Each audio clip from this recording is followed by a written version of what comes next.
20-22 साल के मीडिया के कैरियर में एक नतीजे पे पहुंचा हूं मैं। जरूरी नहीं है कि राजा के इर्द गिर्द जो लोग होते हैं वो महाज्ञानी हों। राजा की टीम में सब लोग ऐसा सोचेंगे, ऐसा नहीं है। तो राजा राजा के पद पे है, वो ये नहीं कहेगा कि मेरे लिए काम करो। अगर हम जैसे लोग खड़े होकर के ढूंढ के कुछ लाम ला देते हैं तो पता चलता है 6 महीने पर लागू हो जाता है।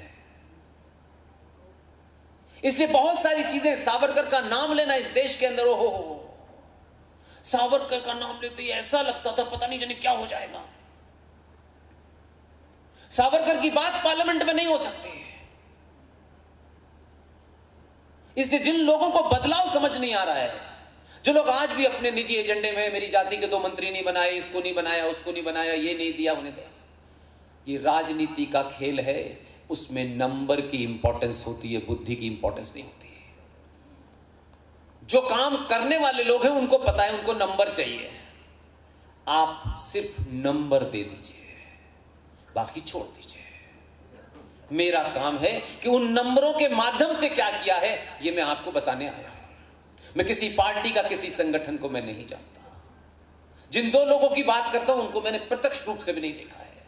लेकिन मैं ये अपनी ड्यूटी मानता हूं कि अगर 2026 के, 24 के, 25 के, 20 के भारत के अंदर सिविलाइजेशन की पुनर्स्थापना कोई कर रहा है तो मेरे लिए उससे बड़ा कोई ब्राह्मण नहीं है। मुझे उससे कोई लेना देना नहीं है। जिनको जो करना है वो करें। मैं समाज को ये बताने की कोशिश कर रहा हूं। अभी बहुत कम समय है आपके पास। ये कोई नेता नहीं बताएगा, ये कोई नेता नहीं बताएगा। वो चारों तरफ आपको हरियाली हरियाली दिखाएगा।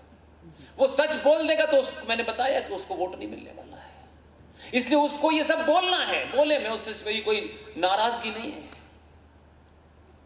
लेकिन समाज जब सच सुनने के लिए खड़ा हो जाएगा तो क्या क्या होता है, वही लोग हैं, वही व्यवस्था है। ऐसा कुछ नहीं है कि देश बदल गया है।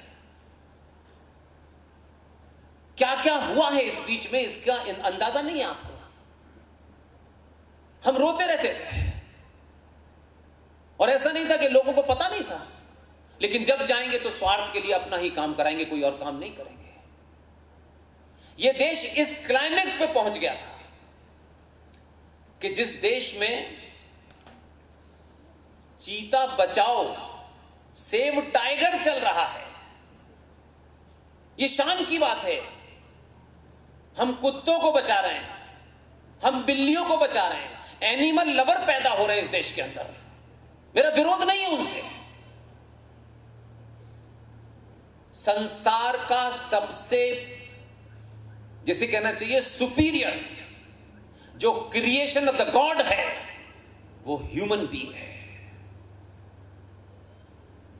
ये वो लोग हैं जो अपने बूढ़े मां बाप को किसी आश्रम में छोड़ आते हैं और कुत्तों को गोद में लेकर के घुमाते हैं। इससे बड़ा फ्रॉड नहीं हो सकता। और हमारे सोचने की शक्ति सिर्फ वहीं तक जाती है जहां तक हमारा स्वार्थ है। इस देश में ऐसी ऐसी घटनाएं घटी हैं कि मैं सुनाने बैठूंगा तो सुबह 4 बजे तक बोल सकता हूं मैं। लेकिन मैं इतना भी दुखी करना नहीं चाहता, कहेंगे कि अगली बार नहीं आना है। लेकिन मैं चाहता हूं कि ये बातें पब्लिक डिस्कोर्स में आए। जिस देश के अंदर कुत्तों के मरने पे कमीशन बन जाता है, सेव टाइगर चलता है, उस देश में क्या हुआ है मैं ये बताना चाहता हूं। और ये घटना ऐसी नहीं है कि आपको नहीं पता, मुझे नहीं पता, आपने सुनी नहीं, आपके डिस्कोर्स में नहीं है। मुझे भगवान ने वहां पैदा किया जहां बिना अल्लाह मियां की मर्जी से कोई होता नहीं है। इस कारण से मेरी चिप ठीक है। कंफ्यूजन आपको है, इसलिए आपने, इसलिए कि कोई नाराज ना हो जाए, एक फ्रॉड कर दिया है। और उसका एकेडमिकली भी आपको मजाक नहीं लगता कि हम पब्लिक में बोलेंगे तो लोग क्या सोच, लेकिन आपको लगता है नहीं नहीं नहीं, इनको सब खुश रहें। मेरा घर और सनातनी समाज खुश रहे, इसके अलावा जिसको भाड़ में जाना है चला जाए। I am not interested. सारे धर्म बराबर है, कहां सुना आपने? किस किताब में लिखा हुआ है ये फ्रॉड? जो नए नए हिंदू पैदा हुए हैं, जिनको लगता है कि नहीं दुकान हमारी चलानी है तो नया ज्ञान दे दो। जो लोग सार्वजनिक जीवन में काम कर रहे हैं उन्हें झूठ बोलने का अधिकार नहीं है। आप किस संगठन के हैं नहीं है ये महत्वपूर्ण नहीं है। इस संचार क्रांति में आप झूठ बोल के निकल जाएंगे और आप बहुत बड़े हैं, कोई सवाल नहीं उठाएगा, तो हम जैसे लोग मरे नहीं है, जिंदा हैं अभी भी। धर्म शब्द का क्या अर्थ है हमारे शास्त्रों में, और कहां से निकला ये सारे धर्म बराबर है? पॉलिटिकल लोग कहते हैं, समझ में आता है, उनको जुमले बोलना है, समझ में आता है, लेकिन समाज में झूठ बोल रहा है। सारे धर्म बराबर है, इसका जरा संधि विच्छेद कीजिए, एनालिसिस तो कीजिए। धर्म शब्द का क्या अर्थ है हमारे यहां? कोई भी एक आदमी बताए मुझे,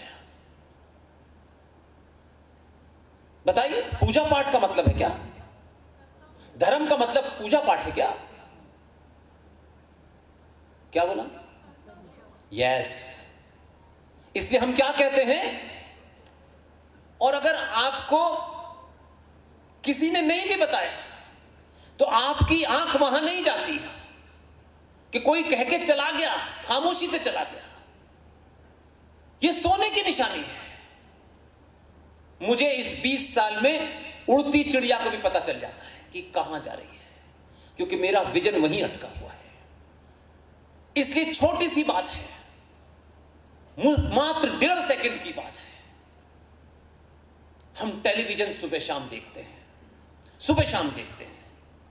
एक महाविद्वान, अपने समय के बहुत पढ़े लिखे लोग, जिनको पंडित अटल बिहारी वाजपेयी कहते हैं, और एक गुजरात का चीफ मिनिस्टर, जिनके बारे में अलग अलग बातें उड़ती हैं, पढ़ा लिखा नहीं है, ये नहीं है, वो नहीं है, मैं उस पर नहीं जाना चाहता। गुजरात में कुछ हुआ और लोग वहां मारे वारे गए, वो जब ये एक इशू है और पूरे देश में हंगामा था। ये आप सबके सामने की बात इसलिए कह रहा हूं, आपकी निगाह नहीं गई, मेरी निगाह गई। अटल बिहारी वाजपेयी गुजरात गए, पूरे देश का वो मीडिया जो किसी एजेंडे के साथ था, अटल जी दिल्ली से निकल के गुजरात जा रहे थे, बस आज मोदी को निपटा देंगे। अब अटल बिहारी वाजपेयी और मोदी एक ज्वाइंट प्रेस कॉन्फ्रेंस कर रहे हैं, और अगर नहीं देखी हो तो जाके ढूंढेंगे, वो क्लिप मिल जाएगी आपको।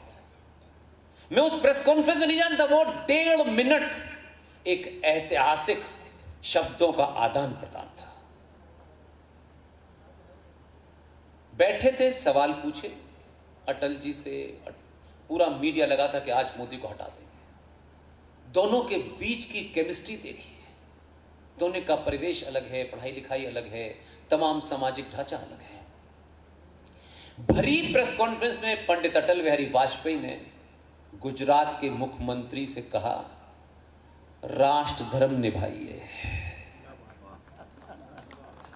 ताली अभी इसके बाद बजाइएगा। उन्होंने कहा राष्ट्र धर्म निभाइए। मोदी ने कहा वही तो निभा रहे हैं। कैसा लगा?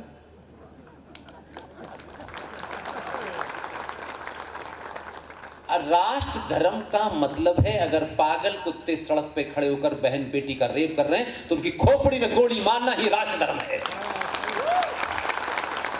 कानून ये देखेगा, वो नहीं देखेगा, क्या देखेगा? इसका क्या मतलब है भाई?